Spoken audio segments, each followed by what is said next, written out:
And we are live. Good morning, good afternoon, good evening, in the past, present, or future, wherever and whenever you are. Welcome to another edition of the Living World of Darkness Changeling 20th venue.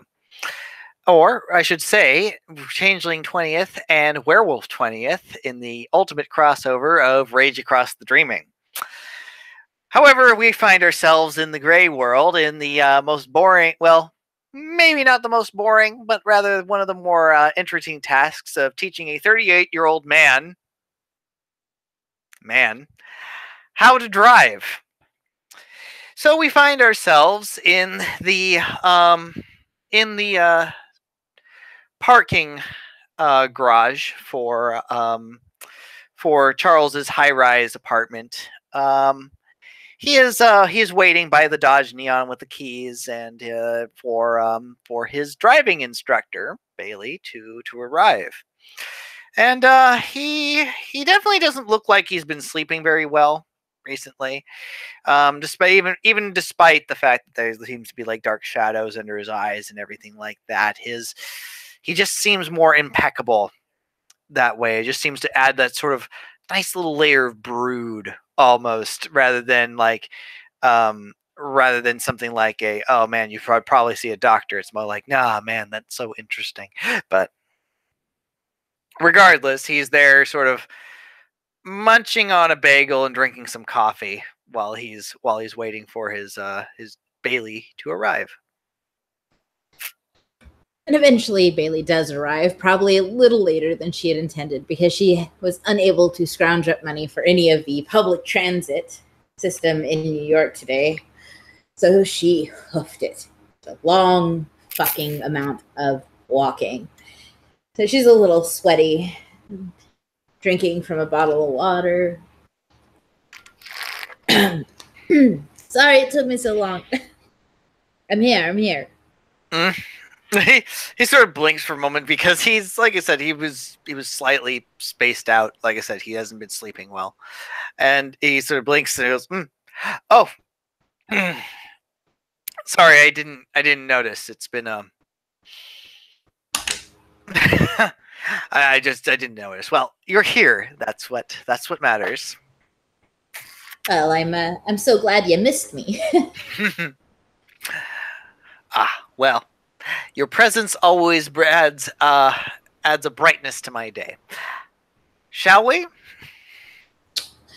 Of course. So I guess I'll be driving us to the track then. Probably better that way. Well, I wasn't sure if you had a sudden burst of confidence or something. I haven't been sleeping well this week, I'll admit. I think it'd probably be safer that I'm on the track rather than driving my way through. Oh, yeah, sure, all right. Let me roll my drives just to make sure I don't crash us as well. Them Duke boys are at it again. General Lee, don't fail us now. So glad I'm not rolling at a higher difficulty. This dice roller does not like me. So a little slower probably than last time. Bailey gently drives the Dodge Neon out of the parking garage and to the track. So, you all right? You haven't been sleeping well, you said? No, it's been a lot of stress, I think, recently. Did you read about the hotel deaths in Manhattan? I may have skimmed it. It was a little morbid for my taste, honestly. Well, if it's a little morbid just to skim through, imagine having to be one of the people investigating. Jesus. I don't know. There's a lot of fucking weirdos in this city, you know? That is a fact. But yeah, let's just say that there's been a few haunting thoughts about bodies within my recent nighttime dream departures. Oh, well, shit. You sure you're up for a driving lesson? Well, it's probably better doing a driving lesson than dwelling on it. All right. Just figured I'd check. Well, if it gets too much, we can always try. We can always break and do something else. I'm sure we can do that. And Charles sits there for a moment as he stares at these things, and he closes his eyes because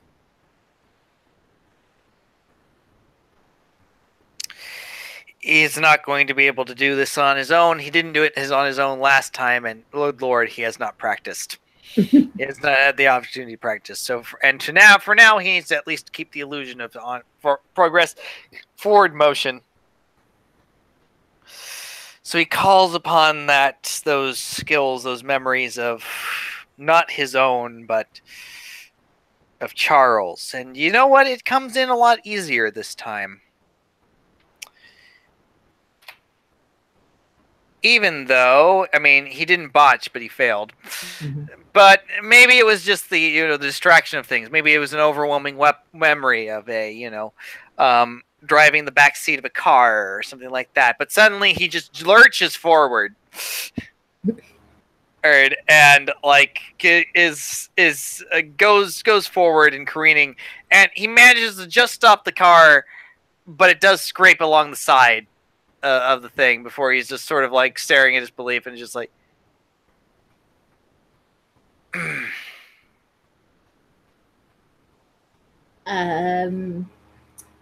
So a couple of notes. You do know that I worked really hard on this car, right? Mm-hmm. And it's supposed to stay on the road. Mm-hmm. And that while this is your possession, I do consider it one of my finer efforts. And don't think I don't appreciate that. Maybe I'm a little off my nerves, off my nerves than I expected. You need to take a breather and maybe talk. We can pull to the side and you can take a quick. He sort of takes a look at the fact that he's lucky it didn't knock off one of the the thing, and maybe there's a very small scratch on the paint, but that's about it. Mm-hmm. But he's very lucky for that. But he's sort of staring at this as pull over to the side. It's well, I think we're as close to the side as we're gonna get. But he turns off the car and puts it in puts the brake up and.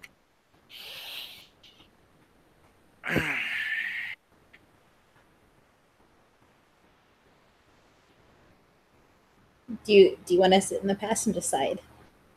Maybe this could be a you can observe my very delicate hand at driving. You know what? Maybe watching would be a good thing. I was always more of a visual learner anyway. That's fantastic. Since you're so close to the wall, I'm going to get out first, and you just crawl on over. All right. Yeah, so they do so. It's a little awkward for a moment, but eventually he gets into the passenger seat, and she manages to get into the driver's. And yeah, she probably has to go through the back seat of the other side, realizing that you pinned the door. I've pinned it. We're not going to risk this shit. Fucking hell, Charles. I mean, she probably could move it, but we don't want to see that, do we? Well, do we, Carol? The litany must be preserved. I'm the de facto whatever. Yeah. The Philodox, some shit, and Yeah, apparently I'm air upholding quotes. and I'm upholding the county. Apparently, I guess. So, So, how yeah, does Bailey do? let's see what Bailey does. Jesus. Drive barely better than Charles, apparently. Yeah. What is with the dice roller today? It is evil. Well, at least it didn't make me botch my dream, my nightmare. Yeah. And perhaps it's because it's so close to the wall and she's like trying not to add further scratches to it. And she drives very slowly and without her usual flair for insanity, as she tends to do. Mm-hmm. And she'll just kind of take a couple of laps, very very slowly.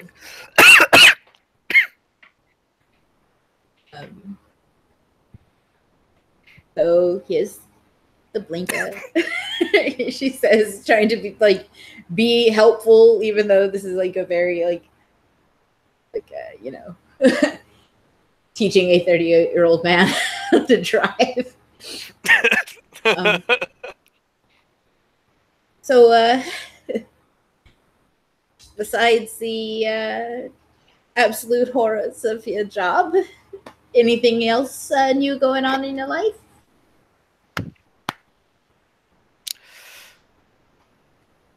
Out of character. Sorry, I think I'm going to have hiccups, so I apologize for the rest of this scene. Anyway. Okay.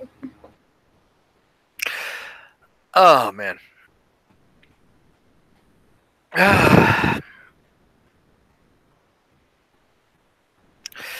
Well, aside from horrors in my job, I think I'm getting a promotion and being transferred. Excuse me. Oh, where are you getting transferred to? Manhattan. 32nd Precinct. Where were you before? Brooklyn. I don't remember the precinct because it was never established. Ah. It's funny. I was staying here in Manhattan up until recently and relocated the Winnie to Brooklyn. It's like we're just missing each other. Two ships in the night. That sort of thing. Why going to Brooklyn? Oh, well, already there. But, some friends wanted me to be closer. Hmm. And who am I to deny my friends anything? They must be really good friends if you're willing to relocate. And at least they didn't ask me to scrap my home away from home. Why would they? She thinks for a moment. Charles, it's just a real possibility that they'd ask that sort of thing, yeah.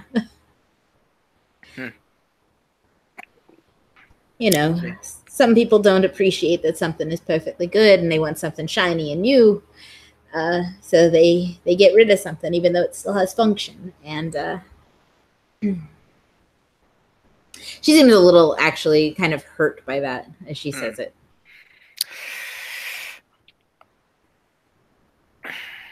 They don't seem like good friends if they excuse me, Jesus, sorry. What a wonderful time to get the hiccups. Anyway. Just wait till I get really profound, and then this will really impact it. It don't sound like that good of friends if you're happy with what you've got. You know how it is. People think if you're not living to the nines that you're not really living. It's look, you live in a real nice place, right? So I don't know if you would really understand the appreciating the simple things. And he sort of frowns and he sort of like stares out the window, like he'd been paying attention to like how she would been like driving the car and like turning the blinkers on and stuff like that. But well, when he sort of gets a little, he's like, someone else once asked me if I knew if I was truly living. And I didn't have an answer for them. And do you know what they said to me? What's that? That if I didn't know whether I was living or not, clearly I wasn't. Jesus. Friend or foe? Not sure. I'd like to think guru, but there's nothing to, it's neither here nor there. You show up on the mountaintop, that kind of shit. Still, it's been something that's been bothering me a little bit. That statement, am I actually living or am I just existing? Really, am I just going through motions here, or do I get actually some pleasure of going out every day and doing my life? Excuse me. What is happening to me? You mean hiccups? You don't know what hiccups are? Hiccups. He's like, oh, I don't think I've had them for a while. Some people say drinking water helps. I think I might have a bottle or two in my bag back there if you'd like to grab one.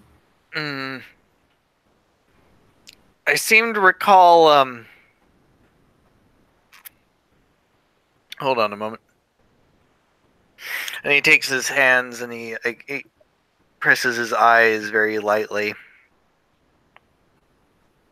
for a moment.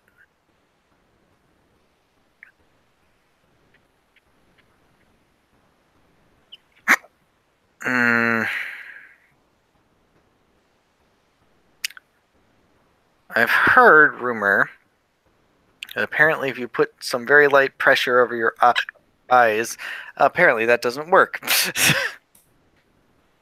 I mean, there's all sorts of really weird cures for hiccups. There's one where it's like you take a spoon, you put it to your temple, and then you drink some water, and that works. Maybe put some pressure on your temple. I don't know. I'm not a fucking doctor. I'm I'm just a scrapper.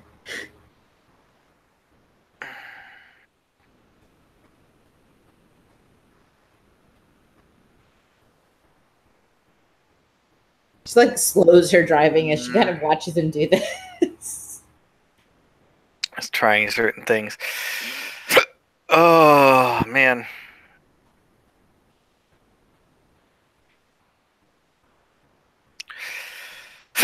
I'm sorry, out of character. I really hate hiccups anyway. Out of character, Tums is also a solution because hiccups are a form of heartburn. Well, luckily I have some, so.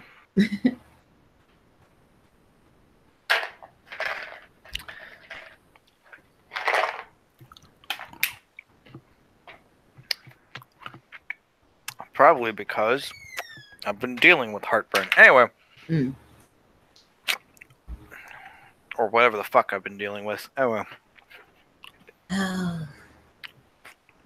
Get good.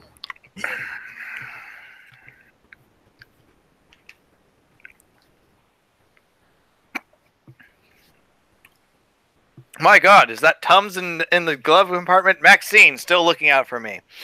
I don't know who that is. Never mind. we'll see if that works. But as of right now, it's not immediate. So. Well, you know, hope for the best, prepare for the rest. That sort of shit.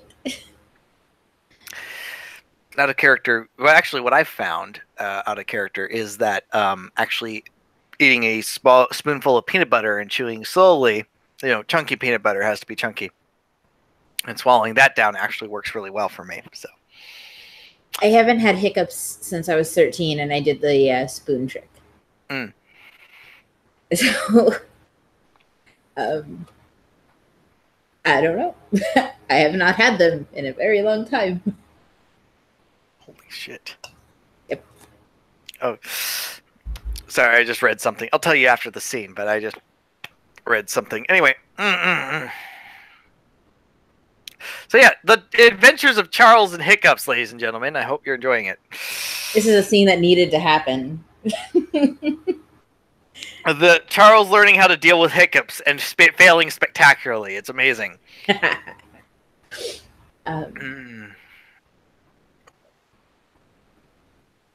So, are we ready to continue on?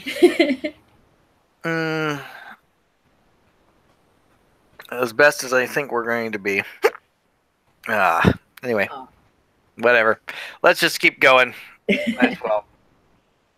Charles has hiccups. The greatest adventure ever. Pobrecito. All right. I don't need your pity. No, you need my water. That's... I don't think I need that.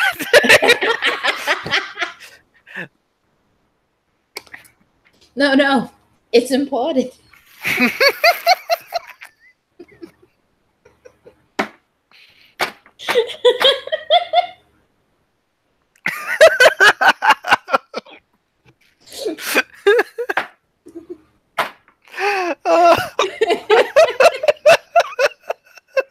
That's where we end our scene.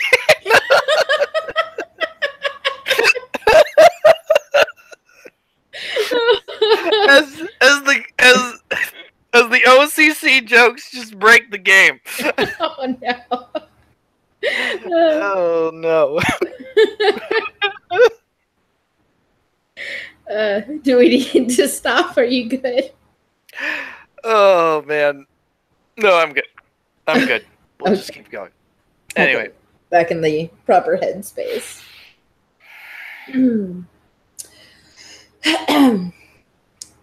So, your Sherpa says you're not really living. At least that's what they're saying.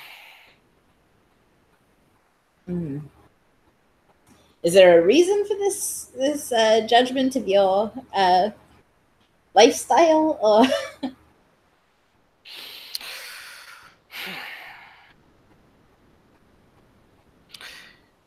He sort of frowns at that, and he's like sort of like considering that for a moment. I think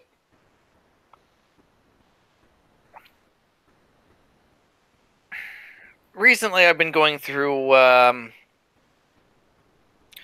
some degrees of self-realization.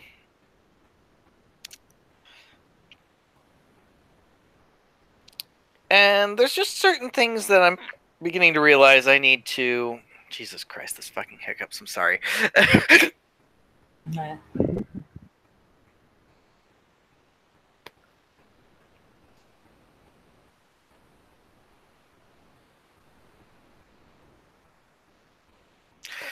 You know what? Give me like 5 minutes, and I'll be right back. Okay.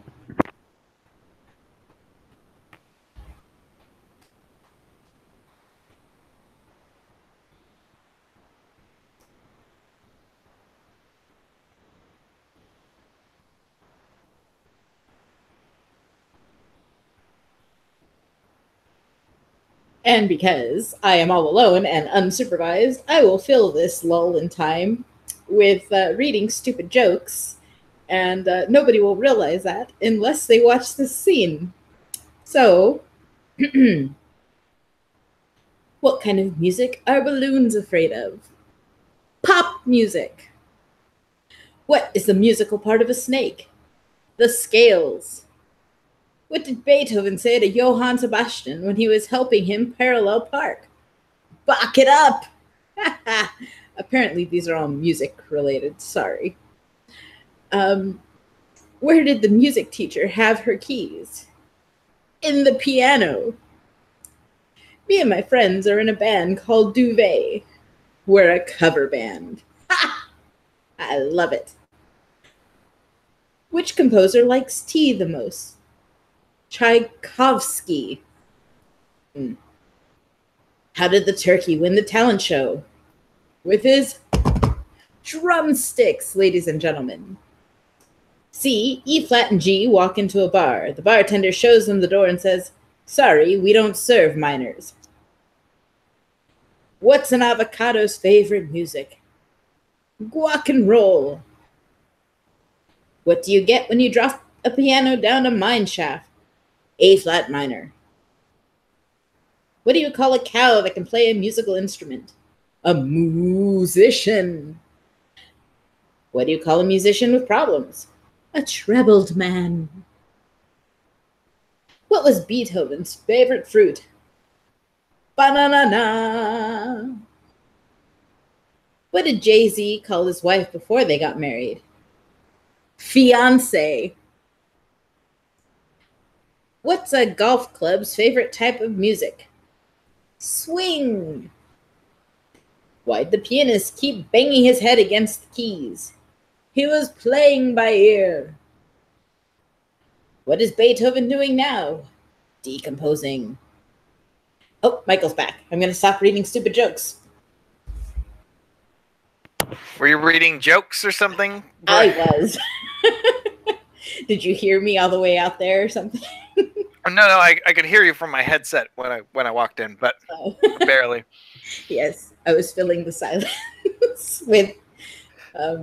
So, good news, ladies and gentlemen. The peanut butter trick works amazingly well, so I suggest it. Fantastic. Also, I'm glad we had peanut butter in the fucking house. I read stupid musical jokes. One last one before we start. A musician told me he was going to hit me with the neck of his guitar. I replied, "Is that a fret?"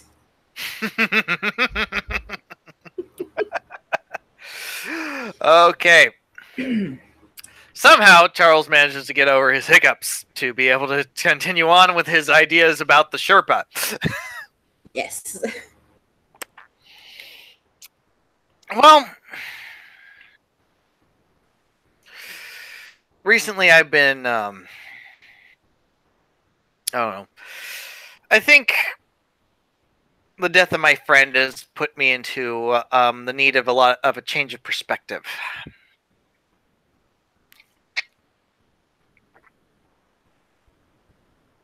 And I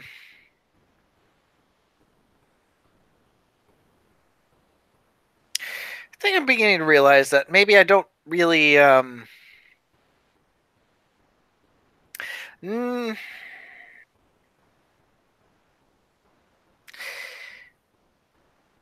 well,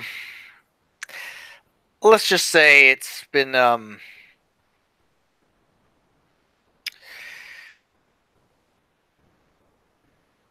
I'm seeing it as a new opportunity to take things in a new perspective. Maybe in some respects I've been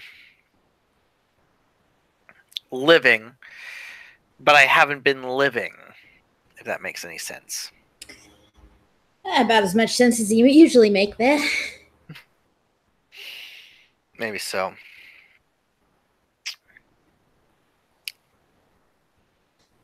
Still, it's been something that's been bothering me for like the past month or so.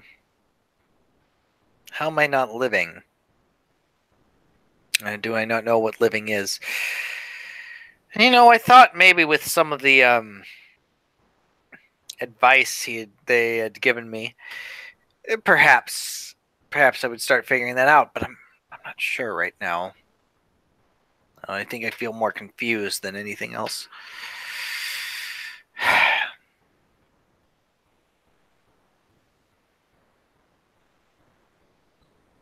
So rubs his eyes. I don't know if that's because of the lack of sleep or other things right now.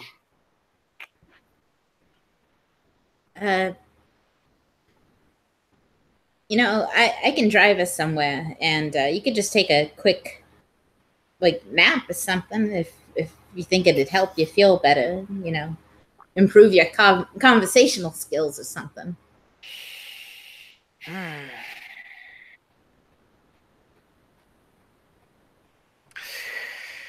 And he sort of he thinks about that, about like what would a nap entail, and he sort of frowns as he thinks about what that nap might entail, and he sort of shakes his head. No, probably best not to. No. Going somewhere else would be fine, though. I don't think a nap's gonna help me. All right. Well, you got some place you'd like to go? Some place that'll take your mind off things. Sort of like stares out for a moment because he has no idea where he would like to go, where he would take his mind off things. And then he goes. His eyes sort of narrow for a moment as he thinks.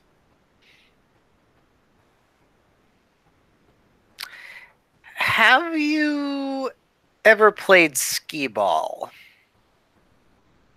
I don't know, maybe like,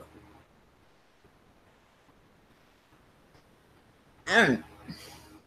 I've seen kids play it on like the pier, but nah, I'm usually too broke to do that kind of thing. I'll spot you on this one. Let's go play some skee ball. All right. A 38-year-old man suggesting skee ball. Not sketchy at all, is it, Bailey? It's a 38-year-old man who does not know how to drive. At this point, she's like, he is real pretty, but he does not. There's nothing like, what is happening with this man's life? No wonder he has a guru. No wonder the guru says he doesn't know what life's going on. He doesn't know how to live. Shit, man. If skee ball's the highlight of his life, fucking hell. So, yeah, I think I can get us to like the boardwalk or something. She'll leave the track, and again, just there's not really a need to roll drive, but I would like to see if I can actually succeed at a roll. So, you know. Jesus. Two successes. Yay. Yeah, so yeah. The General Lee is feeling the nightmares too, I guess. She just kind of curses under her breath as she tries to fucking drive. And actually, no, you know what? Mistakes will be made. Let's do this. Let's see. Just some good old boys. So,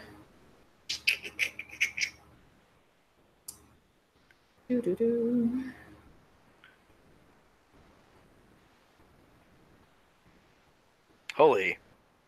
All right, so that's going to go ahead and lower the difficulty for this quite a bit. Let's see. That is 3 successes. It means it's lowered difficulty by 3.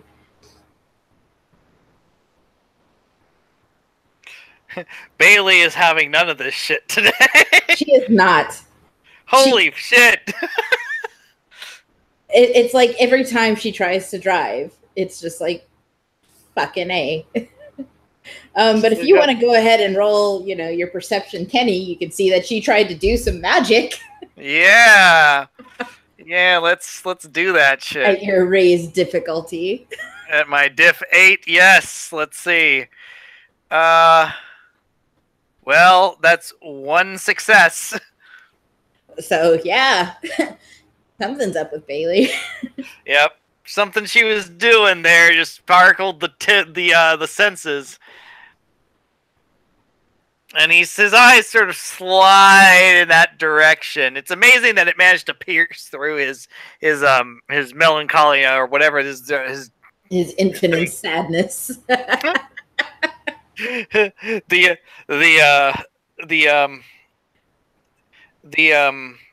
his water melancholy patch.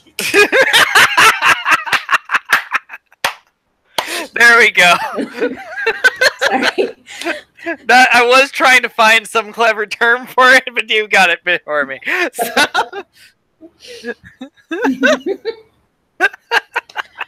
Oh, I see this scene's going great. Yes. We are totally in character at all times. Yes. Thank you, Hiccups. Thank you for triggering this whole thing. Anyway. Yeah, but Bailey will probably be like also very angry that her driving is just not working as well as she wants it to. Yeah, no, I mean, the moment, like, some, like, twinge of magic, something that he doesn't quite understand because it doesn't feel like glamour. No.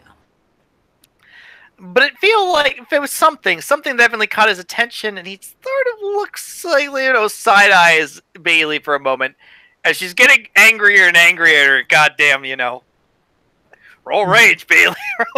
If you want me to roll rage, I can roll rage. Let's see. Do it, Bailey. Let's see it. Like, ready for this? Rick, this is where you're going to get nothing but 10s. Well, it's diff 4 because it's a full moon. Oh, Jesus.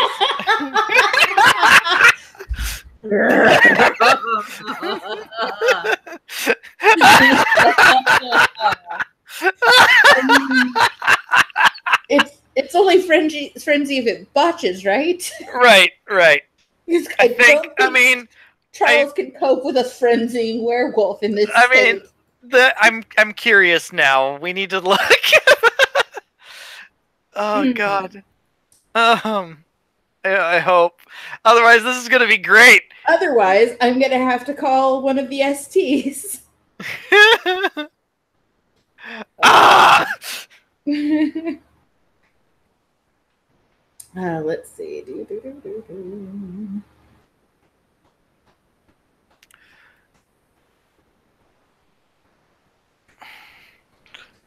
Where is frenzy? Well, I mean, I think it's your successes is when you like lose your mind. I mean, I could be wrong, but no. Well, let's see. Rolling rage. Gaining on rage. Where the fuck is frenzy? I don't know.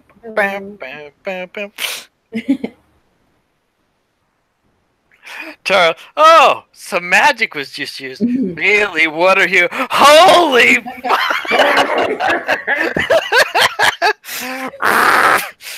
Just rip the wheel out of the goddamn thing. I mean, there's the possibility.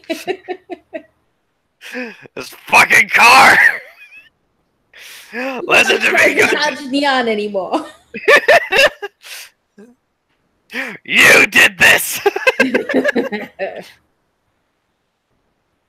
Oh. Mental states. Oh, damn it.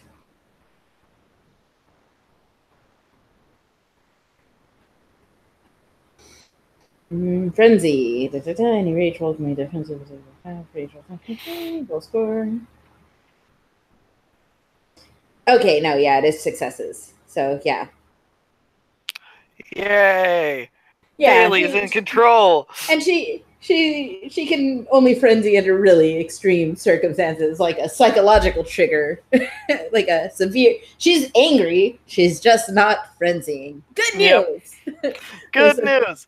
However, I still think with his new in touch with his human emotional self, this might be the first time he actually sort of like is looking at Bailey at first, like, it's like at first it's the side eye of like, what the. Then he sort of like scooches, like almost subconsciously, like towards the side of the door, like, oh shit. She just kind of looks at him like, "You got a problem? Like your fucking car?" He's looking at her because because for the first time he's feeling something. He looks like it's just like that. She's gonna punch him. And he's looking at her, and there's like his eyes have gone like wide, and he's for the first time in a long time, he doesn't have anything to say, and he just sort of shakes his head. Yeah, well, this stupid fucking car just doesn't want to fucking go. Apparently, it isn't sleeping well either. She just kind of like she's using like one foot for the pedal, and then just like the other foot she kicks under the dash. Like, fucking move.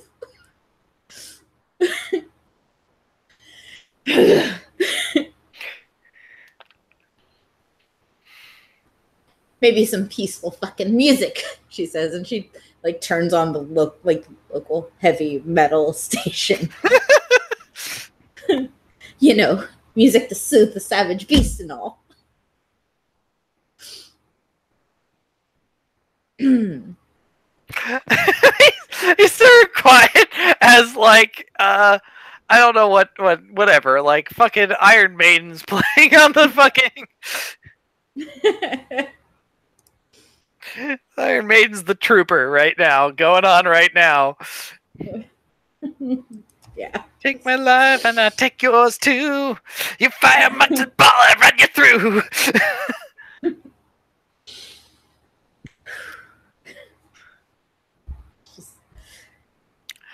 And almost in default, to try and keep himself from losing his goddamn mind, from his fear and the stuff, Charles decides to try and sing along with the song. Let's see how he does with his Diff 8 specialty singing. Let's try. See how that goes. Oh, only one success, but okay. Thanks. At least the specialty worked out for me, so. But yeah, no, even then, he's still not, like, fully feeling it. This is a really mean dice roller tonight. Apparently so. I mean, honestly, actually, if it was a standard difficulty, this was actually a pretty good roll, but... Oh, no. They're like, oh, no, today you're just gonna suck. Sucks to suck, guys. You take my life and I take yours too. You fire a rocket ball, I run you through. You know, I'm not feeling that song because it's singing about physical violence, and it's it's something that's like Charles is like, oh. She like just changes the station as he's like singing in and out because he's not feeling it. Like maybe oldies. Bum bum bum bum bum bum bum. Bum, bum, bum, bum, bum, bum, bum. Just take those old records off the See if that works for you, Charles. Let's see if Bob Seger can sing your soul out. Oh wow, it does. Because that's 6 successes. So it turns to Bob Seger's old time rock and roll. And suddenly, like, Charles finally gets into that whole, he finally, like, the music changes. It's no longer in that thing. Maybe it's finally just kicks him out of the whole fear of Bailey for a moment. But then he starts to sing, and this time now he's in it. Now he's feeling it, and now it's something that's, good lord, this guy's singing like a goddamn professional. Just take those old records off the shelf. And I'll listen to them by myself. Today's music ain't got the same soul. I like that old time of rock and roll. Call me a relic, call me what you will. Say I'm old fashioned, say I'm over the hill. I'll leave the rest of that on there. But yeah, Charles just gets into it. For the moment, he's forgetting about the nightmares. He's forgetting about the fact that he can't fucking drive. He's forgetting about it. And for the first time, not saying that he's never actually gotten into the song, a song before, been able to perform well, but for the first time, he's actually feeling the music.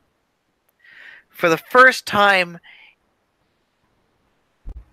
he is feeling that old time rock and roll. For the first time, he is fully engaged and lost in the music. Because today's music ain't got that same soul. I like that old time rock and roll, and that's just sending chills through him. Chills he's never felt before with music. Because he feels the music alive within him. Meanwhile, Bailey's in the driver's seat, still swearing at the fucking road. Maybe snarling a bit less as she listens to Charles sing along.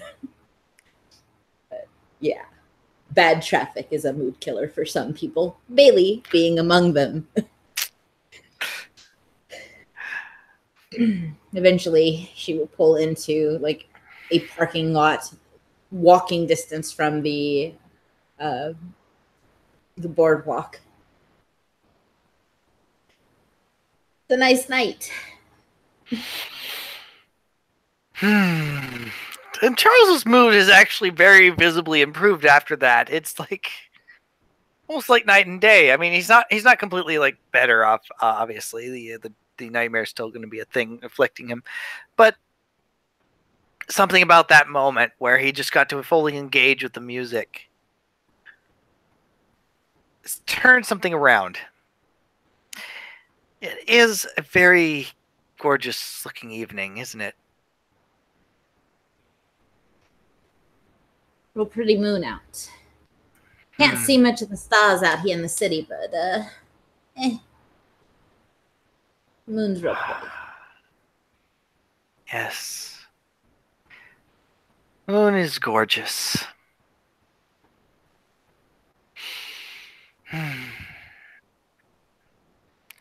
They often say that there's that everything has a song. Even the moon has a song, even the stars, spaces between them. Huh. You know the moon song?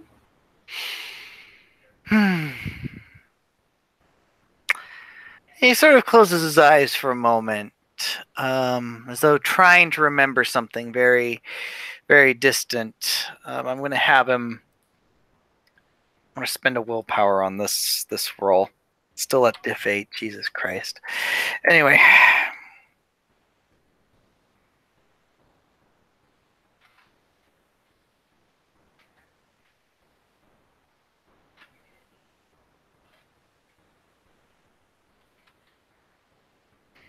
Might as well get at least one success on this with the willpower. So, oh wow. Let's see. 1, 2, 3, 4, 5, 6. 6 successes with the willpower. Jesus. So he closes his eyes for a moment, trying to remember, because he has sung the Song of the Stars many, many, many times. But the Song of the Moon, well, there's many moons. What's this moon's song? This one moon hanging within the sky of this gray world. It's a song of silver. It's a song of passions of ebbing and flowing within each of its phases. And it's a song that rises and falls and is full of passions. And he starts to sing, but it's not a song in any language that is something, not something one would connect with very well. It may sounds more what's the right way I'm going to put it? It doesn't sound like he's actually singing words. It's more like he's singing tones. But even then, the tones have meaning and depth, and there's something beautiful and wondrous, and everything has a layer within it. As he starts to sing the Song of the Moon.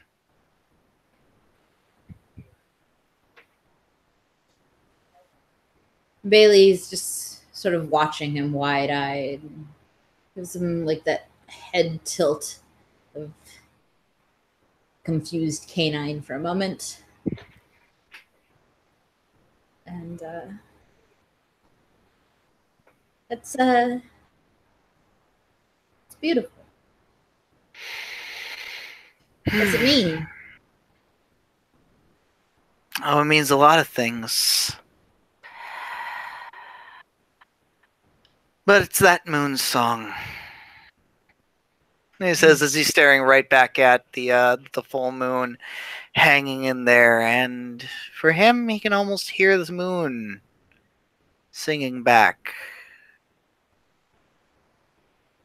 Whether Bailey can or not's another story, but she probably cannot. This is not her moon. That's not her moon.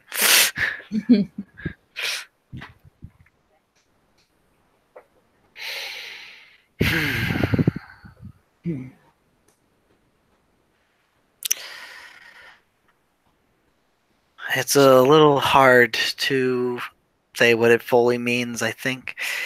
I think it's one of those ones where you feel it. So Liz thinks about that for a moment. And you know it.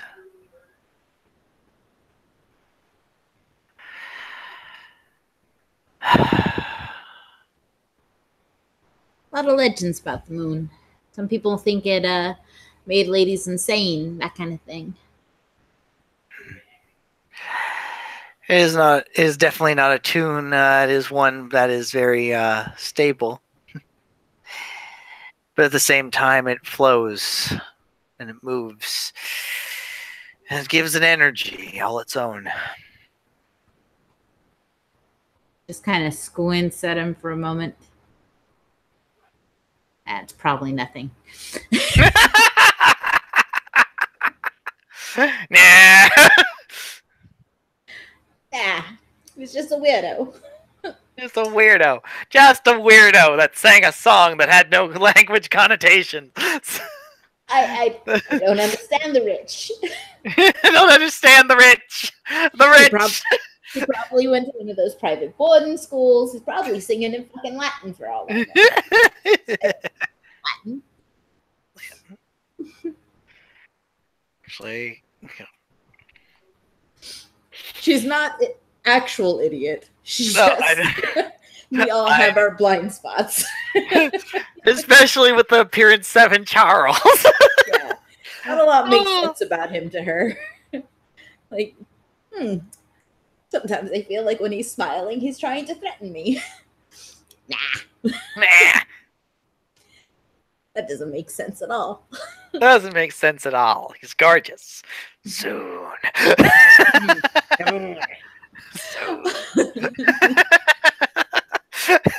Anyway. Yeah, she gives him like the squint as he's like singing in tones and talking about like the moon language and stuff like that. Just as somebody who is very concerned about the moon. She pays attention but isn't quite picking up on what she's hearing from this weirdo.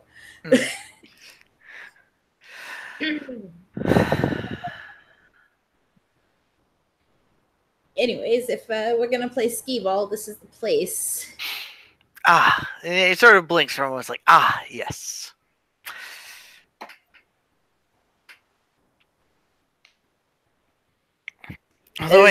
Although I will say, I think I'm beginning to feel a lot better. But since we've all come all this way just for skee ball, it would seem a shame not to play at least one game. Yeah, and it's always nice to take a nice walk down the pier. Mm.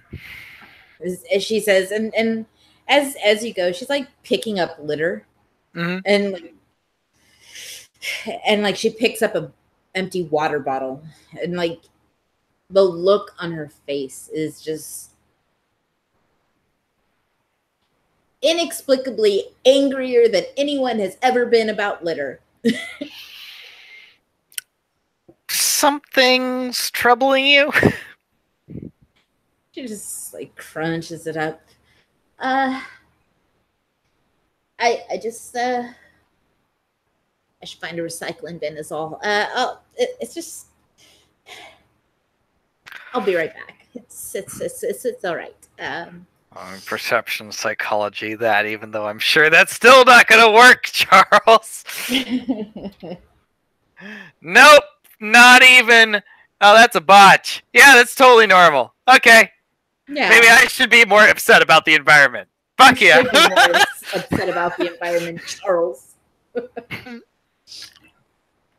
Gaia is dying. Yep, nope, he's not gonna pay any attention to any of that or any of those further interactions in future. Oh yeah, no, that's just the thing she does. Yeah, she's really upset about the she really cares about the environment. Yeah, that's really great. Cool. You will never figure out she's a werewolf then, because that's like her biggest tell. Anyway, so yeah, she's like, and as she looks for a recycling bin, she's like picking up other little pieces of like garbage as she goes, and hurls it into like the plastic bottles into a plastic bin and some cans into it. And she comes back and like picking up like cigarette butts and cans has probably left her kind of grimy, as one is when they're picking this shit up, other people's discarded detritus. And she wipes it on her pant legs. All right, I'm ready to go whenever you are. All right, I think the skee ball thing is right up around the corner. I'll buy the ticket. Well, I'll buy the coins. He says he puts like the $5 bill right into like the change machine and gives her half. So, all right, here we go. Skee ball. Time for those athletics. Yes, where Charles shines. No. Yes. Are you ready for the dice roll of mortality with 4d10 at diff 8? Jesus. My God, Charles, you got 2 successes. Let's see how Bailey does. One success. One success. So Charles does win, as he is the skee ball wizard. However, as they go over there and he gets the tickets, he goes, he takes his tickets, and as in the tradition he believes is supposed to be done, he hands his tickets to Bailey. She kind of looks at him and like blushes a bit, like that's real sweet of you.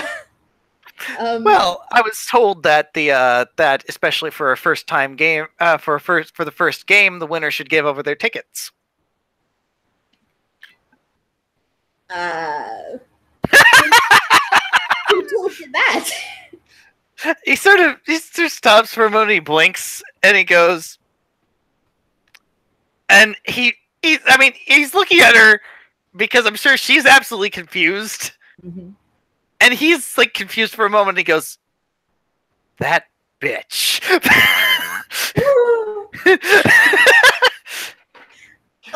See. I know. She. Suddenly he starts laughing.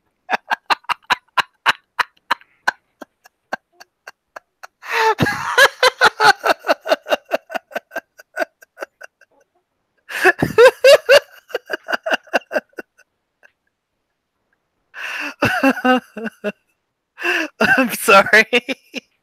I think I just got the joke.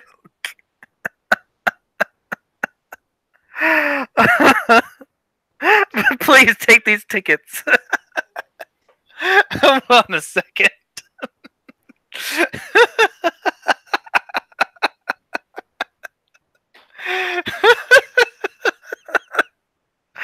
Oh, vaccine. Now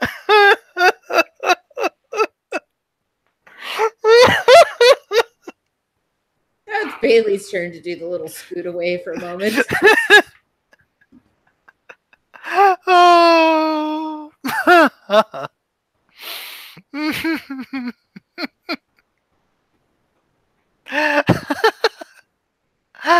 Oh.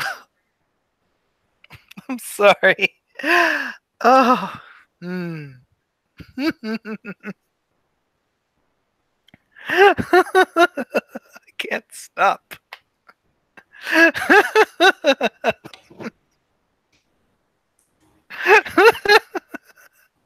She starts like doing like the like fidget, but she's like folding the tickets into like a nice neat little stack. Like, I don't know what I'm doing here now. And Charles is still giggling, like he just can't stop. He's laughing, but the joke stopped being funny a long time ago. Now he's just like he's laughing because this is fucking weird, and it's making him laugh even more. And he just can't stop laughing. So, care to share what the class said?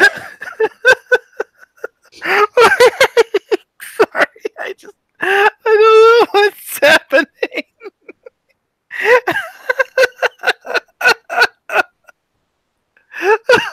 He's gonna roll. Let's see, manipulation subterfuge to hide the fact that she is just weirded the hell out. What? No, he's having the time of his life.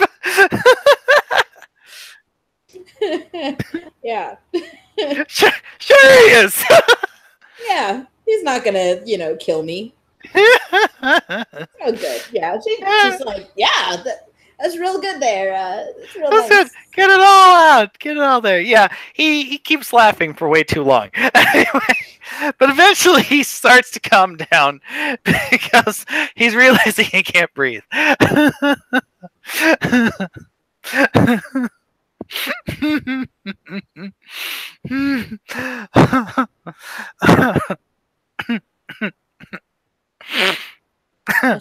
Must have been one hell of a joke there.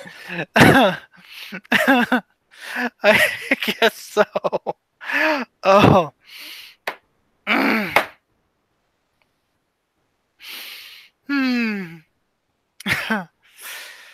Oh. He sort of wipes his eyes because he's been laughing so hard. Oh.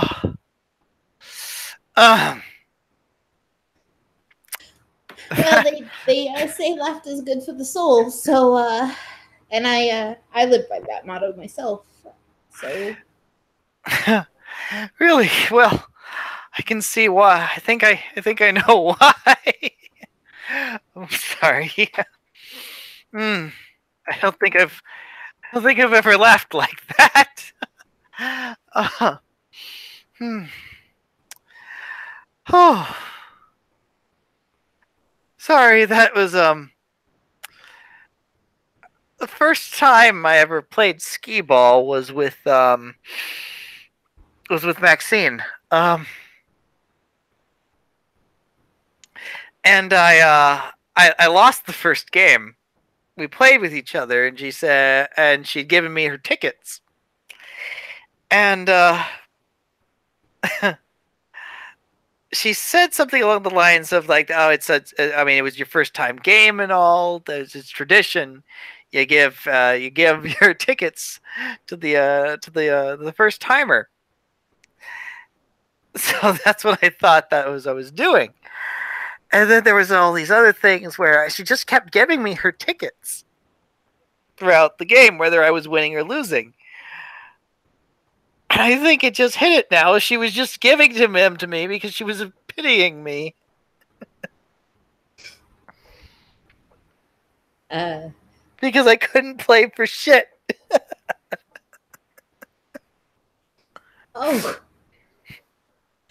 Well, she sounds like a real peach. He laughs. Oh God, I fucking miss her. Is the friend that left you the car? He nods.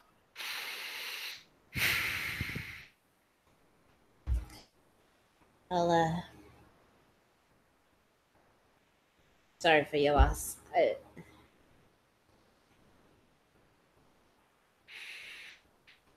feel like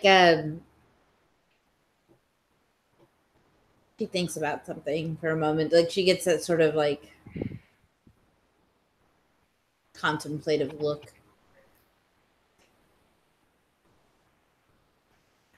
Uh, Look, I'm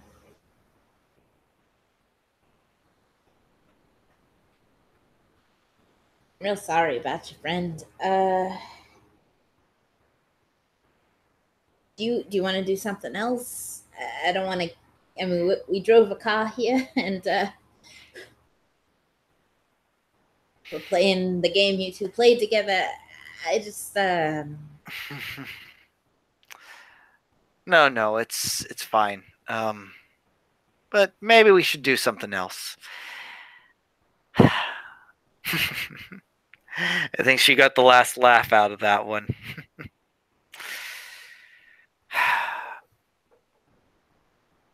Much as I miss her, I've accepted that she's gone.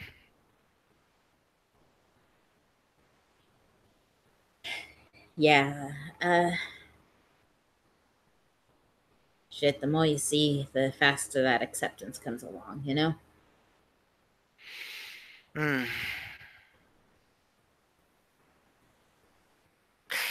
So let's not do actions of past lives or the dead. What would you suggest we do as something new? Well, as somebody who is perpetually monetarily challenged, I prefer to entertain myself in ways that are less than expensive. Hmm. So, I don't know. Uh, I'd say let's go grab like a sixer and go just shoot the shit or something. But as mentioned before, I am broke, and now all I have are tokens. Well, you have tokens and more than enough to get yourself like a stuffed bear or something like those lines. He says as he's looking at certain like prizes. He has no idea. He has no idea how the prizes work. He just got a bunch of those tickets and he has a bundle of them still at his house. Anyway, She, uh, yeah, she looks at the garbage in her hand versus the garbage that it can be traded for. as he's completely oblivious to the fact that this is all garbage and that's what's upsetting. Thank you, Botch Charles. Our master perception. Just like visibly torn between which is worse, and she's just like, right. She goes to like the counter. I'll take like 45 of those Tootsie Rolls. She says as she just kind of like lays these stack of tickets on the counter. Because at least it's a food item. She comes back with like a little goodie bag of Tootsie Rolls. And well, Tootsie? Sure, he says, and he'll take one.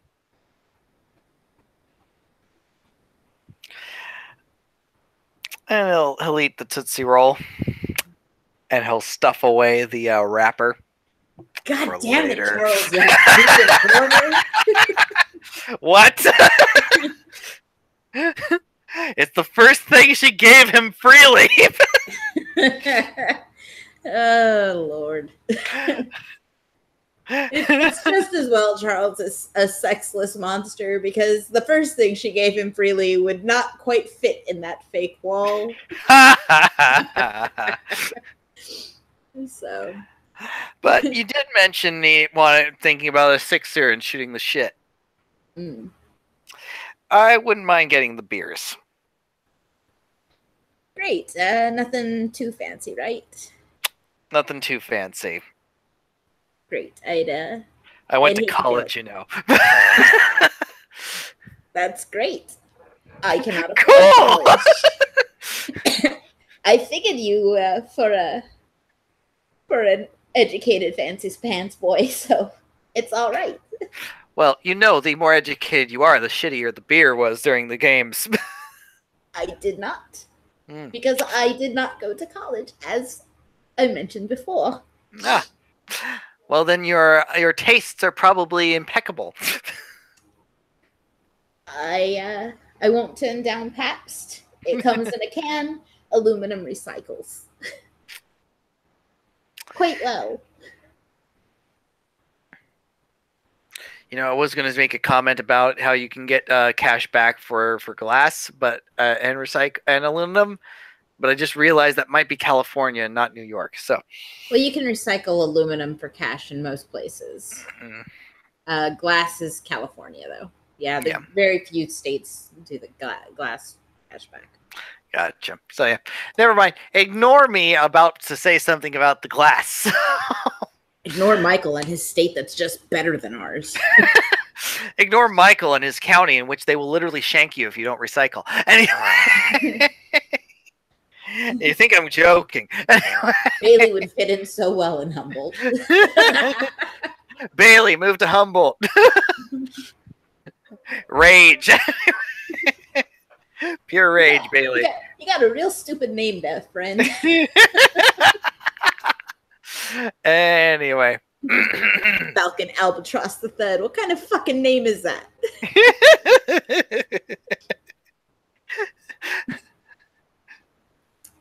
So, Hawk Silver Dragon, what the fuck is this? This is not a D&D game, son. This is real life. Says the werewolf.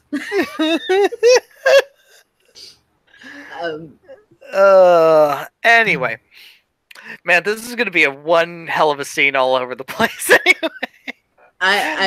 It's fun, though. It is fun. This is fun. I've been running a lot of hella serious scenes, so I kind of need fun. Well, I'm glad this is being fun. So yeah, Charles will get the beers. I guess Bailey is going to choose the place. I'm assuming the Winnebago. Sure, why not? Why not? Finally got Charles into that Winnebago. Soon. I don't know. After tonight, that might have turned down some things. Oh, he's still really pretty. There may not be a future, but he's got a face like a terrible personality.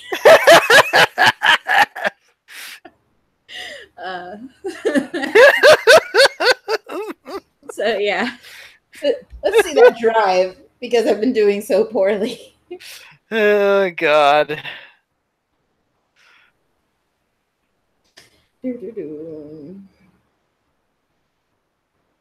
Oh yay, Bailey! Yay! Yeah. Now that she's got the skee ball and is like, this guy's fucking nuts. Yeah, this is fantastic. Great. This is fun. Yeah, it's all good. Yeah. Real great. Real good. This is progressing exactly as I thought. He's all sleep deprived and laughing and singing loud in the car. It's good. Good. It's all according to my design. Exactly as planned. And now I'm gonna get him drunk. Oh, wait, no. Yeah. So consent. Hey, Bailey believes in consent. Thank you. There is no appearance primal urge being rolled in this LWoD venue or whatever it is to seduce and be all like, you're attracted to my animal magnetism, which is gross. So anyways, yeah, she'll drive them rather quickly towards the Winnebago, back to her usual style. Quick, before he changes his mind. Like a bat out of hell. Quick before I change my mind. So yeah, she brings him back to the Winnebago and like off to the side, like a good portion of the parking lot is filled up. There's like her Winnebago off to the side of like a truck that is up on cinder blocks, and like she'll give it a sort of like reverential like moment of silence as she passes like the truck. She obviously, if you want to roll your perception, whatever, you can see if what that little moment of like reverence was, I guess. Or you can ignore it completely. Would psychoanalysis apply? I mean, that's still a lot of successes either way. Well, yeah, I mean, it would have been 4 successes or 5. It depends, one way or the other. I mean, either way, like she is showing that truck a lot of like it's like she's passing by something spiritual. Like that's sort of like true believer passing by an icon of the saint.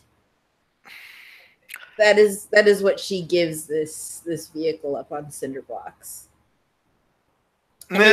Charles is like staring at the car, the cinder box, like trying to figure out what exactly this is supposed to symbolize. What is the what? It is a beat up ass dually pickup truck. Like it's obvious there's been like repairs made on it, significant repairs, because there's like tools and stuff, you know, which Bailey will go and pick up because that, you know, she probably was the one who used them and left. And so she just picks them up, and that's, you know, with the reverence and that kind of thing. And she grabs her tool bag and welcome to my Chateau Day, Bailey. As she indicates the rustiest of fucking Winnebagos. Well, he is as he pulls out like one of the cans of the beer and tosses it to her. Thanks. Do you want to go inside?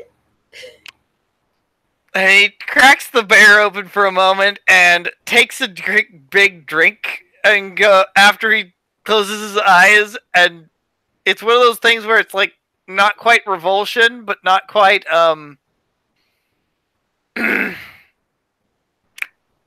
yes, let's go inside. And she just kind of gives him the like eyebrow raise. She opens the Winnebago and in a moment, por favor.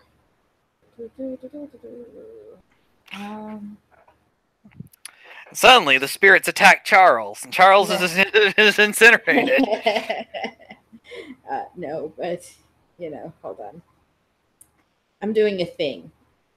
Bailey does things, especially if she's entertaining company who probably wouldn't like sitting in the dark. Huh. Ironic. I was looking back at someone apparently shared something from back a year ago, the Inspirobot, where it was like the robot that you could randomly generate inspirational phrases, but they were clearly not inspirational whatsoever. Apparently, one of the ones was simply being a werewolf doesn't mean you're righteous. Irony. Anyway. So, as Bailey like opens the door, you can roll your perception canning again if you'd like. Yay, Charles! Perceive all the things. See what's going on. More magic. No, well, actually, Charles got 1 success once again. All right, strange magic. Yeah, once again, Bailey does a thing, and like the lights actually turn on in the Winnebago, and it, you know, inexplicably works. Like air conditioning is on in the Winnebago.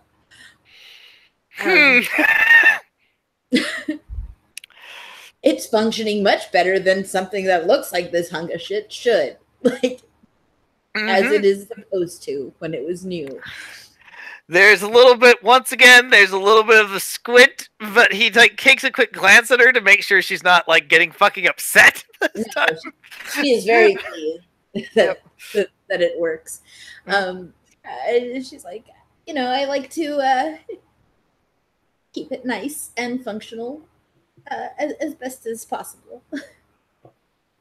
I can see that. Seems to work like a dream. She just gives kind of a shrug. Well, it is what it is. I have a knack for machinery. Like the guy from that TV show, the one that used to hit the jukebox.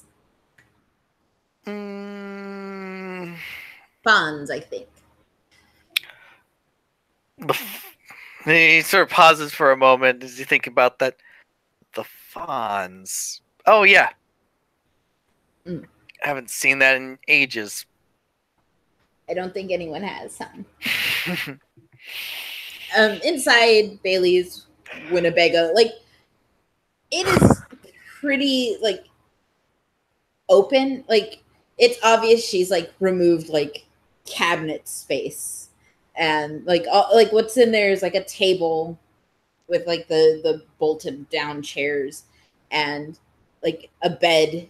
The windows are still functional. Like, they still have the shades and stuff on them. Like, there may have been a bathroom in there at one point, but there is not anymore. It is, it has been made as open as possible while still being something comfortable to be in. And yeah, that applies to something else about her, but there's no way you're picking that up yet. So, yeah. She'll take a seat at the table and say, please make yourself at home. He settles himself on down in there as the the air conditioning, the lights are on and stuff like that, and he takes another drink.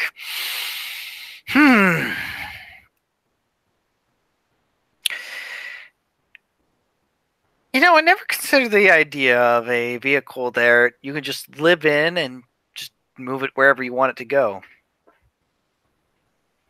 Well, I don't really move around all that much. This thing's terrible on gas mileage. And that's kind of a deal breaker for me. If I'm gonna go somewhere, it's just gonna be my bag over my shoulder, and no one will ever see me again if I'm lucky.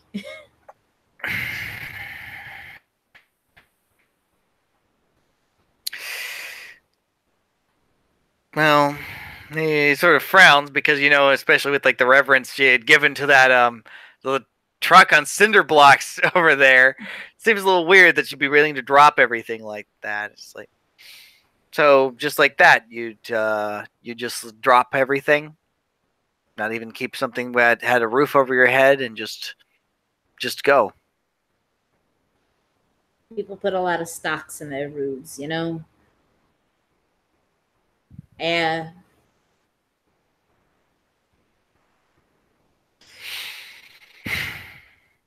I grew up with a roof over my head.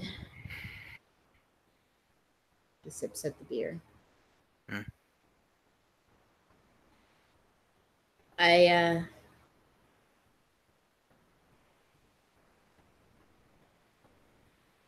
used to live in my mom's trailer after she passed.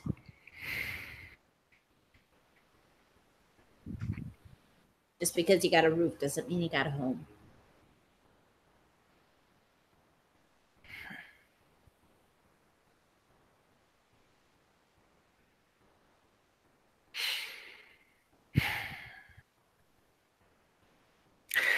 You'd probably get along with my sister. Oh, yeah? You gonna take me to go meet your family? She says, like, doing, like, the exaggerated bat of the eyelashes. He sort of laughs. Oh no, I think Mother would kill us both. Oh, mother. I didn't realize I was so offensive to the eyes. She says as she sips her beer. More, I think Mother has ideas of what's best for her children, whether it's actually true or not.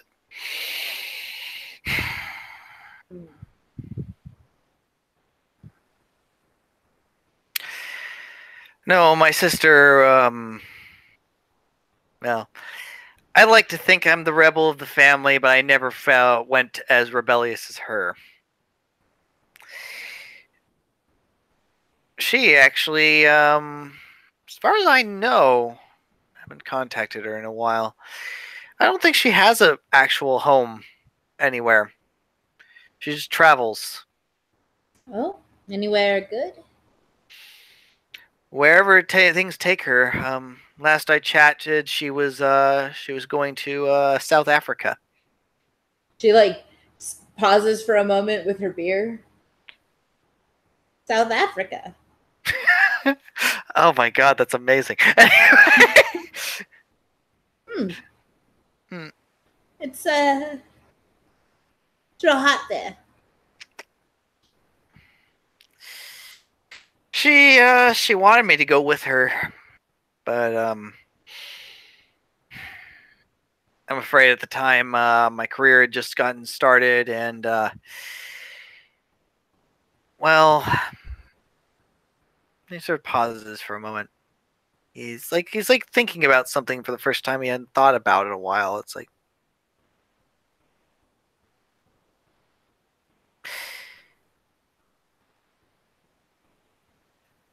I think she really wanted me to go, but I think it was best that I didn't. At the time, it just wasn't. It just wasn't right. You talk to her still? She mad at you? I haven't heard anything from her. Honestly, that's nothing unusual because most of the time she doesn't have a way to get in contact. But Little brother or big? I'm the youngest. Get in touch with your sister.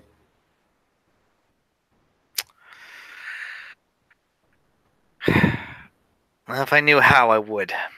But I don't know. It seems like if you cared, you'd find out how.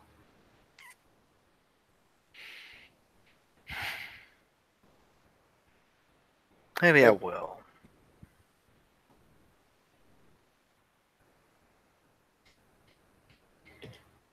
I don't know. I didn't grow up with much family. If uh if I had somebody, I'd make sure I kept in touch with them. No matter what roof I may or may not have.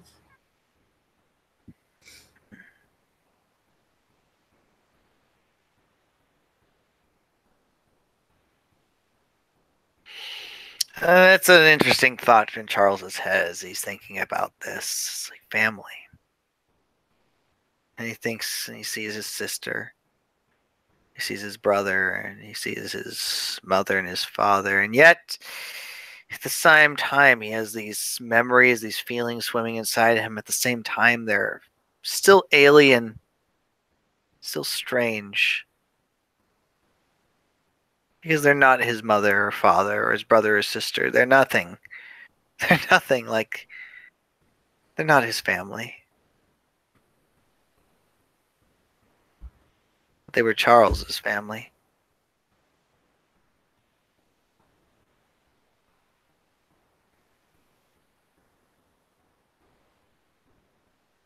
And he took them.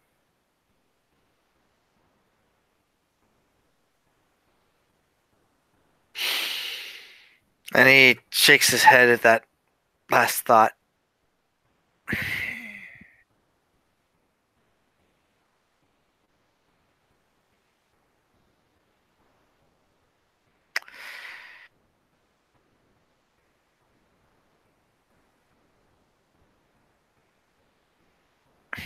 And he just nurses his beer for a bit, lost in it. For the moment, he doesn't know quite what to say. Strange feelings. Feelings that are Charles's, and he can feel them. He feels them, but he doesn't understand them. Especially in that weird dissociative state of knowing that it's not his.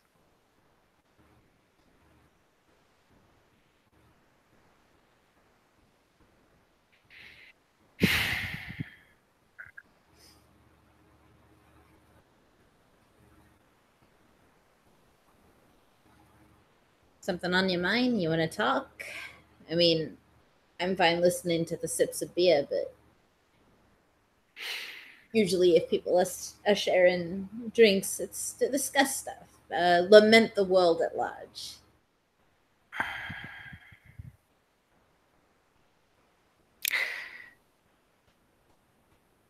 And he sort of thinks for like how to phrase this next thing. And he pauses for a long moment, but then finally he speaks up.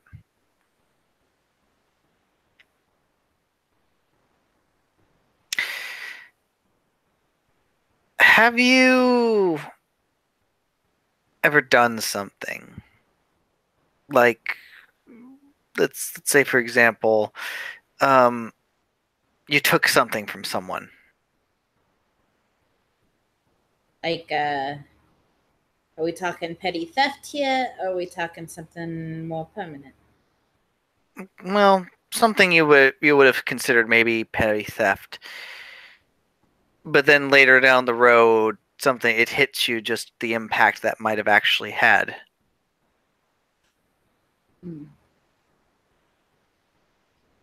She takes a sip. Honestly, I don't abide by petty theft. Come from poor people. You don't have a lot, but we all kind of share, you know? Well, if we're all just a little hungry, nobody starves, that kind of thing. But we're talking about things that leave a lingering impact. I know I give the facade of a very innocent little thing, but I pack a wallet.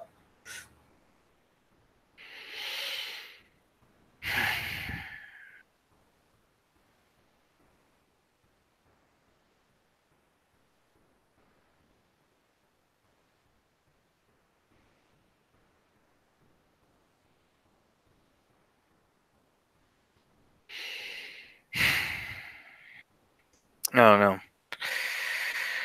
I'm just considering me not going on that trip with my sister.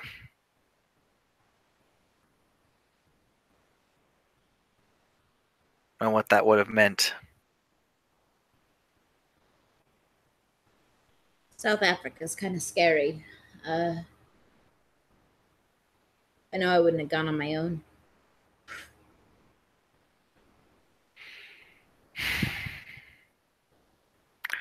Did you kill my sister, Bailey? I'm just kidding.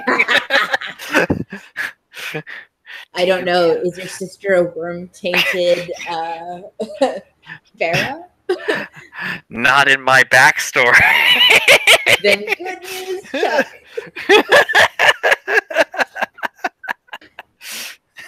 She would not have been in the line of fire. Yay! But what about the friendly fire? What about the casualty? Friendly. It was all very aggressive. Take that, is Simba scum.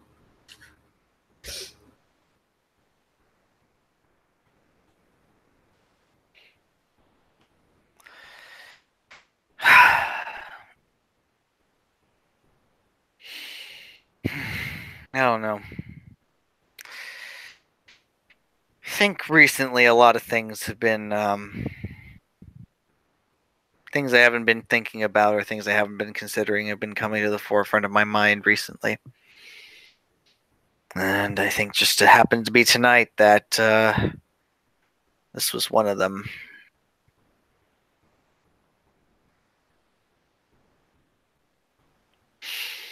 I'm sorry, I didn't mean mean to be the downer of the evening. Eh, don't worry about it. I've met plenty of downers in my day. And you don't even make the top 10, sugar. Oh, I guess I should trying harder then. Oh, if you make the top 10, I wouldn't want to be you.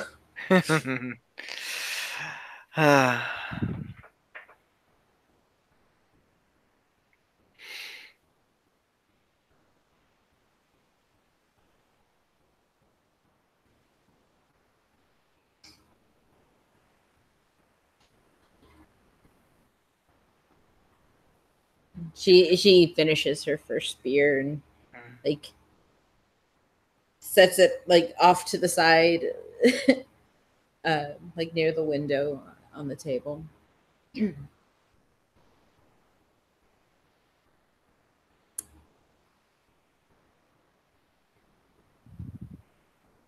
So, you thinking of getting back in touch with your sister? How long has it been since you two last talked?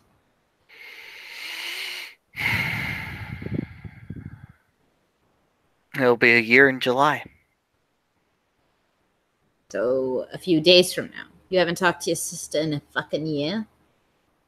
And she wanted you to see the world with her? He shakes his head. No. Do you hate her or something? Did she do something to you to be cut off from you? And he shakes his head again.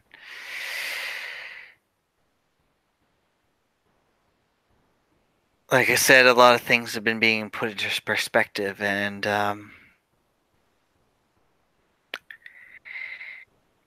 it didn't seem important at the time.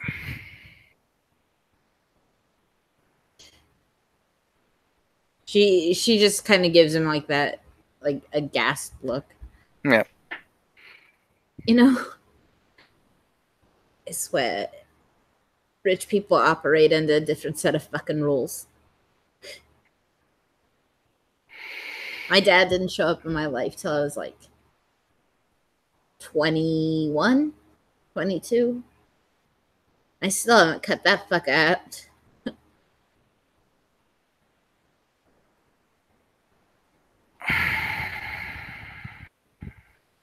You know, you only get so many people in your life. If you treat them like they're unimportant, one day you're gonna wake up and you're gonna realize they're not even there. They're not there waiting for you to come around.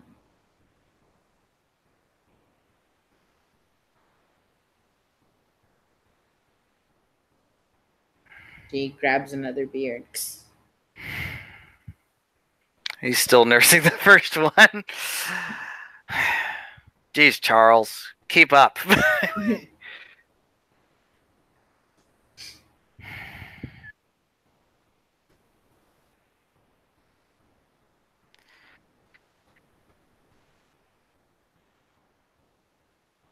think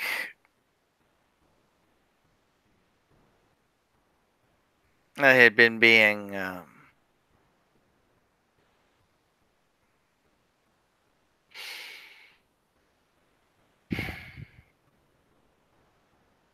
you know, in some respects, I don't see that there's a reason not to be a little selfish from time to time. I was making a career choice that I wanted to make, not the one that my mother wanted me to make. I was going to be doing a job that I felt dedicated to, that I felt like I was going to make a difference. And for a moment, he's actually starting to he starts getting into he's getting passionate about this for a moment. It's like they all wanted me to do something that I didn't necessarily want to do. And you know what? I wanted to help people. I wanted to go out and do something with my psychology degree, not just sit on a couch and listen to people, you know. I wanted to help. I wanted to save lives. And then he stops and he takes a long stare.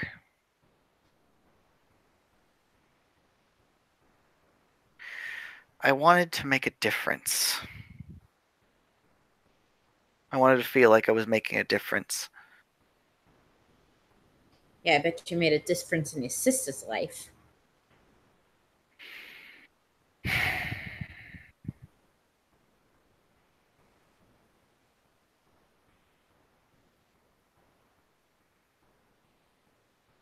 not saying that you're shit for not going on this trip, but a year without even fucking calling her? How do you know she's not fucking dead? Do you know what's going on in South Africa? Let me tell you, it's not all fucking picnics and I don't know, whatever the fuck you rich people do, yacht parades. A little hard if you have a yacht in the middle of Virginia. It says. Never been to Virginia. I don't know what you got going on there, but A whole lot of nothing, let me tell you on that. well, the good news is that if you keep that shit up, there'll be nothing for you to bother visiting in Virginia.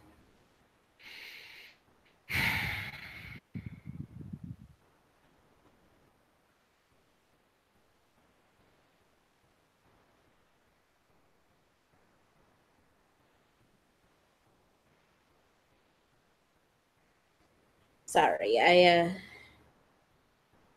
it's your life. It's you do what you want to do with it. Humans, she thinks. Fucking humans, Charles thinks.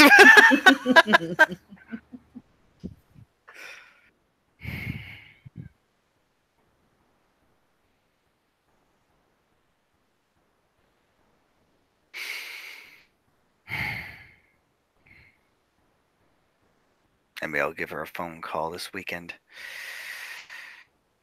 Or try to, at least. Maybe you can sing us some Song of the Moon. We'll see if I'm up for that. I don't know if it would be appropriate any other time than tonight, though, at the moment. So he yawns, he rubs his eyes. Gonna make it? Probably not. No one ever died from bad dreams, man.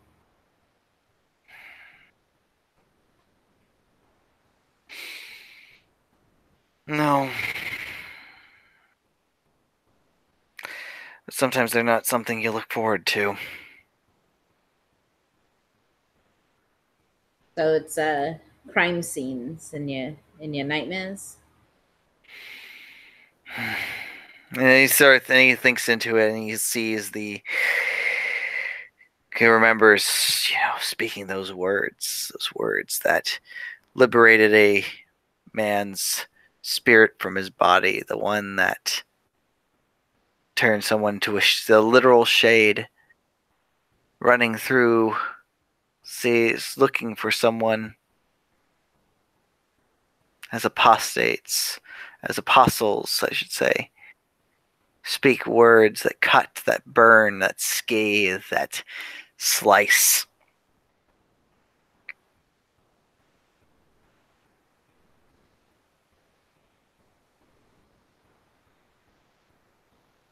And he sort of closes his eyes for a moment.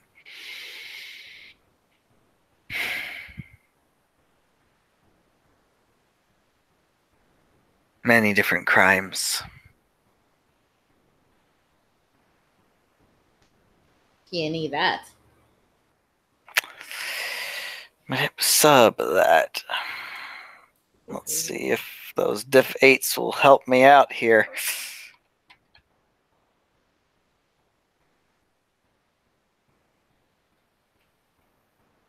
Well, one success. Let's see if this is a bold move, Charles. Let's see if it pans out. Nope. Nope. Yep. It's what's the best way to put this? Because I mean, it's like it's something that's fresh and visceral for him. And maybe he's not entirely lying, but there might be something more going on than just a crime scene in his dreams.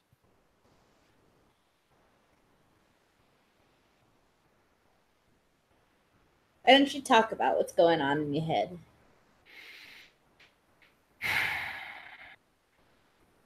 I promise not to judge you for whatever weird shit you got going on up in that lovely noggin you got. She chuckles at that. Promise. I can offer you a pinky swear if that's not binding enough for you. And he sort of gives a look, and it's a very, very, very serious look at that.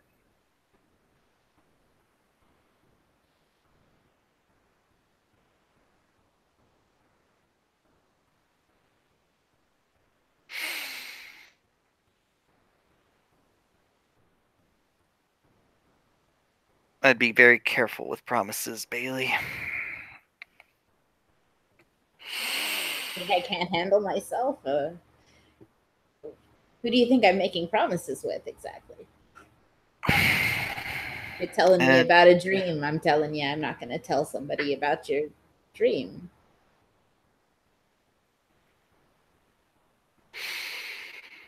All right.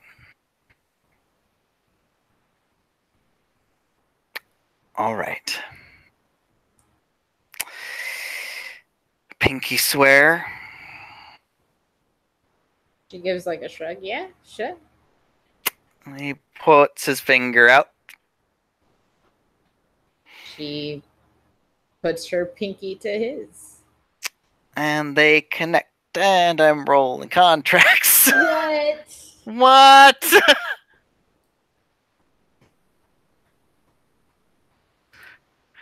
I'm an asshole.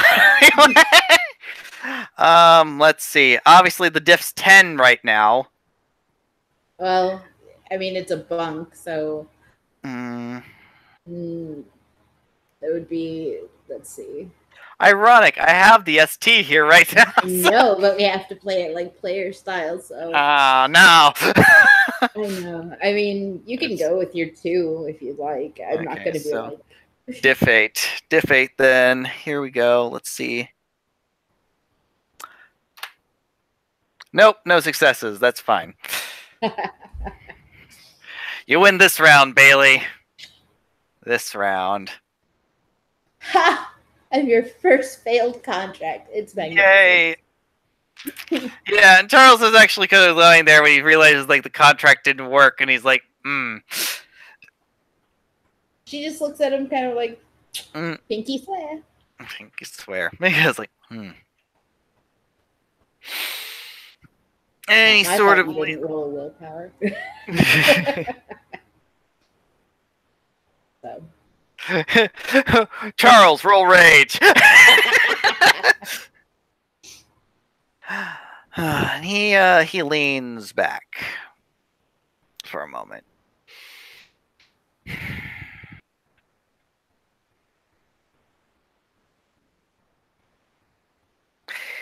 In the dream, I'm a king, you could say. Some kind of ruler. I see over all the lands under my domain, and my word is law. My word is everything.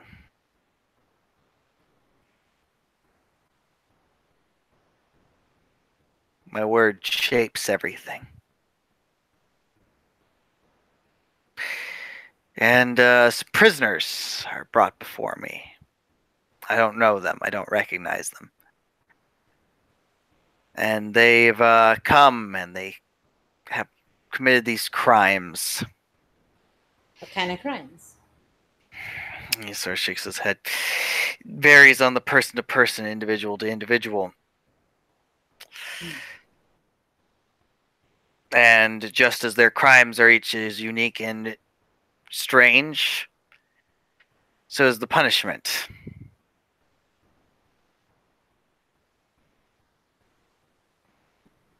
A man brings his sword to bear in the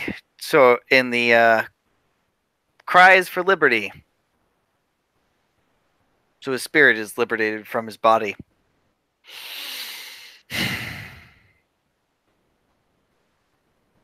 The woman skulks in shadows and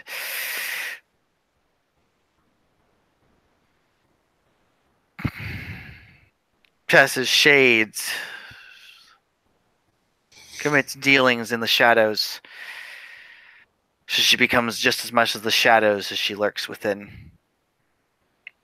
It's very strange.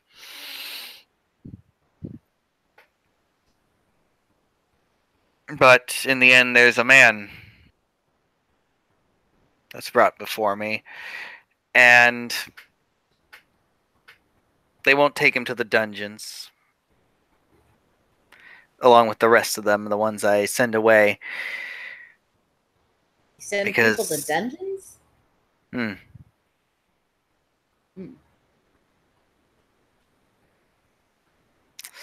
There was one that came up and they said a word I didn't understand, and it confused me, and so I sent them all into the dungeons. Then they tell me there's this one that can't go into the dungeons, that this one needs to be dealt with, and he's different. And when I see him, I don't recognize him. I've never seen anything like him before, and then I'm told he's me. And he is me.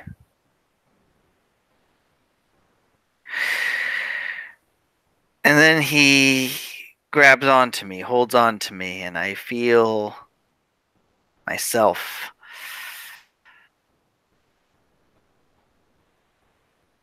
change, twist.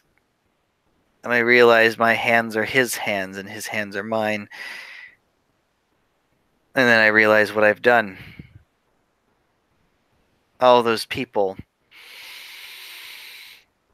that I made those judgments on, all those people that I have just sent into the dungeon, were people I knew.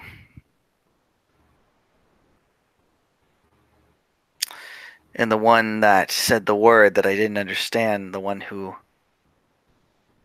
called me friend, that was Maxine. So I rushed down to that dungeon trying to stop what's happening, trying to save her from this. And all around there's these individuals, and they're taking my example and scathing and cutting deep into all the prisoners. And by the time I reach Maxine, her heart has been torn out. And I fall to the floor, unable to breathe.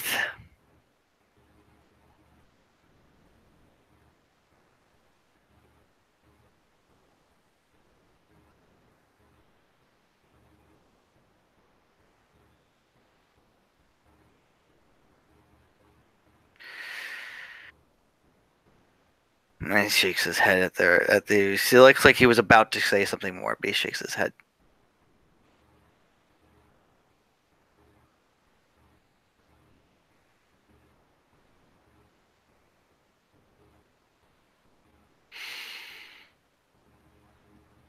But that's the dream. That's the nightmare.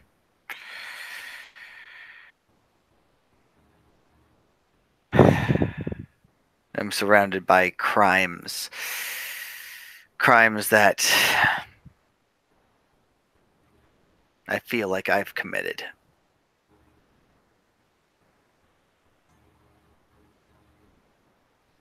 And in the end, it hurt and destroyed someone I cared about.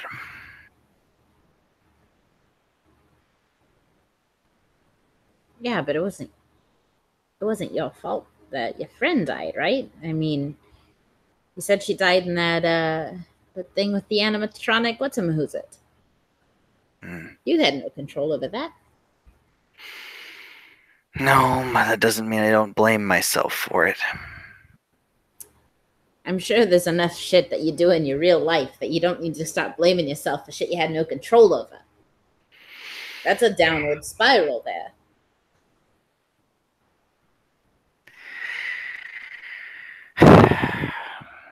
It rubs his face. Now what do I do with that?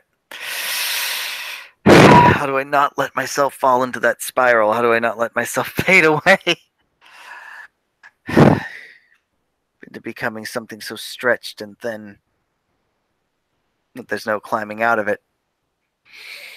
You do shit like this. You take a moment to breathe, reassess, have a beer, shoot the shit. All this very serious stuff you do, and this blaming yourself. It's no fucking wonder you're having nightmares, dealing with those creeps in that hotel room.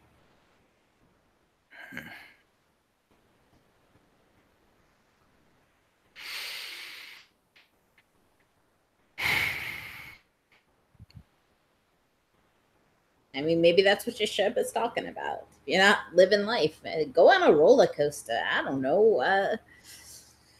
Join a boxing class or something. And the last one, he just sort of like sneers at that last one and like some unbridled disgust at the boxing class lesson. He can't help himself. But he was like, all right, not boxing, yoga. I hear that's very soothing. When's the last time you actually did something truly physical to sort of work out the shit going on? Get the adrenaline pumping. he thinks to himself, is like, I did yoga about 2 months ago, I think. Well, I don't think it was really for me, though. I think I'm too stiff. Should we go for a jog? I do Tai Chi with a friend of mine sometimes.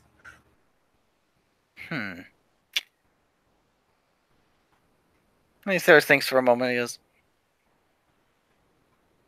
Tai Chi wouldn't be a bad idea, I don't think. I'd say you could join us, but I think my friend's a little shy. But if you want somebody to do Tai Chi with you. Well, I'm not going to invite myself if I'm not wanted, he says, and he smiles at that one. It's not bad. It's just Ames is a little weird. She's got issues. Not like you and me, of sound mind and judgment. She says, again, sipping her beer. Out of character, I'm starting to fade, so we might have to try to wrap this up. So, but it's that sound mind and judgment and the thought about doing things does actually spark something in him. He sort of pauses for a moment. He's blaming himself and shooting the shit in beers.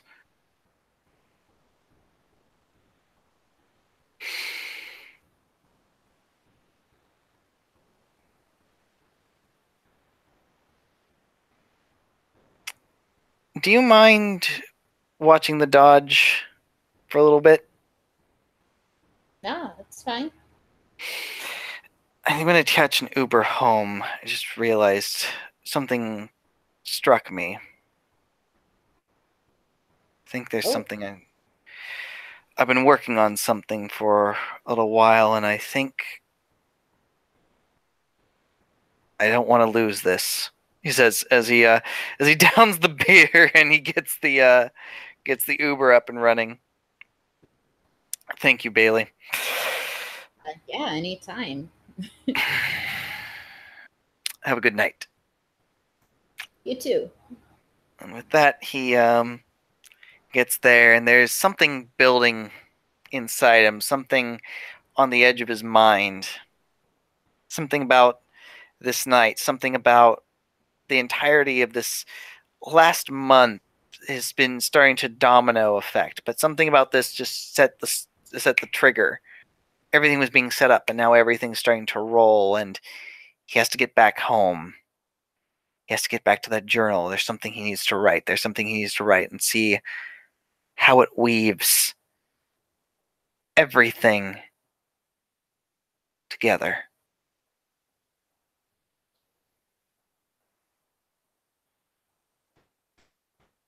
Bailey steps out of the Winnebago and looks at the Dodge Neon with a new scratch on it. She just kind of shakes her head. She's like, "Oh, bless." Oh. And she just like runs her fingers along the scratch, very, very like looking at her marred work and just like. She looks at the truck on cinder blocks and she's like, "You see what I deal with?" And with that, I guess we end the scene. So thank you, players, for playing. Thank you, watchers, for watching. We'll see you next time.